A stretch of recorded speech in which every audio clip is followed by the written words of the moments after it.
एक खतरनाक वायरस ने दुनिया भर के देशों की नींद उड़ा दी है, जिसका ना तो कोई सटीक इलाज है और ना ही कोई वैक्सीन। और अब यह खतरा भारत के दरवाजे तक पहुंच चुका है। हाल ही में एक क्रूज शिप पर फैले एक जानलेवा वायरस के बाद भारत सरकार ने बड़ा फैसला लिया है। आखिर क्या है यह वायरस और भारत में 165 लैब्स को रातों रात अलर्ट पर क्यों डाल दिया गया है? वीडियो को पूरा जरूर देखें, क्योंकि ये जानकारी आपके और आपके परिवार के लिए बहुत जरूरी है। भारत की सबसे बड़ी मेडिकल रिसर्च संस्था यानी ICMR यानी कि Indian council of medical research ने देश भर में अपनी 165 VRDL ये लैब्स हैं, जिनको कहते हैं viral research and diagnostics lab, इनको हाई अलर्ट पर एक्टिवेट कर दिया है। अब आप सोच रहे होंगे कि अचानक ऐसा क्यों किया गया। दरअसल MV होंडियस नाम की एक क्रूज शिप पर हैंटा वायरस का आउटब्रेक हो गया है। चिंता की बात यह है कि इस क्रूज पर हमारे कुछ भारतीय नागरिक भी मौजूद थे।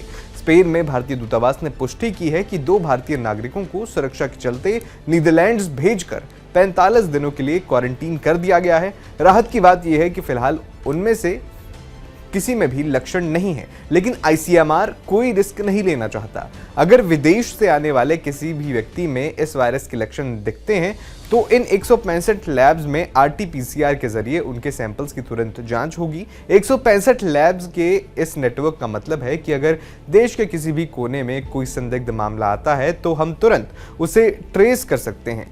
ये भारत की तरफ से एक बहुत ही प्रोएक्टिव अप्रोच है, कदम है।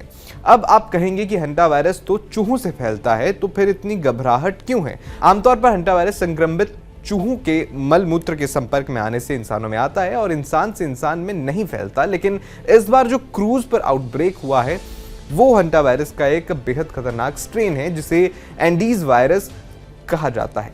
WHO और विशेषज्ञों के मुताबिक ये एंडीज स्ट्रेन इकलौता ऐसा हंटा वायरस है जो एक इंसान से दूसरे इंसान में फैल सकता है। यही कारण है कि पूरी दुनिया में हड़कंप मचा है और विश्व स्वास्थ्य संगठन यानी WHO ने कई देशों को अलर्ट कर दिया है। चलिए जानते हैं इसके क्या लक्षण हैं, ताकि आप जागरूक रहें।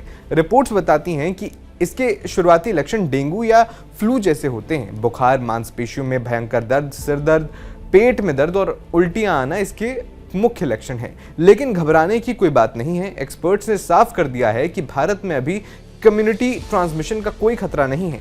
जो मामले सामने आए हैं वो आइसोलेटेड हैं।